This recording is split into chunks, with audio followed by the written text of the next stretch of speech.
actualidade semanal en 140 segundos.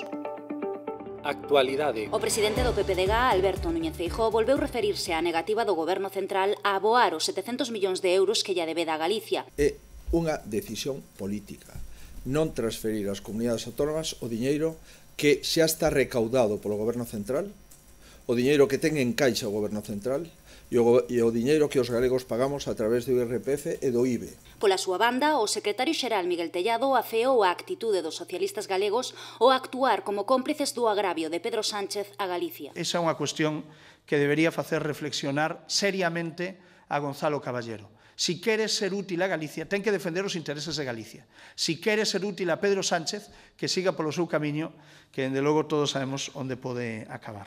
Consello. Por outra banda, o Goberno galego vende autorizar unha nova bonificación nocturna do 50% para as peaxes nas autoestradas de titularidade autonómica, a da Coruña Carballo e a do Val Miñor. Se disminúe a peaxe nun 50% a todos os vehículos lixeiros ou vehículos pesados que utilizan esa autoestrada dende as 12 da noite ata as 6 da mañá. Así mesmo, a Xunta deu luz verde ao inicio das obras de ampliación do Complexo Hospitalario Universitario de Ferrol.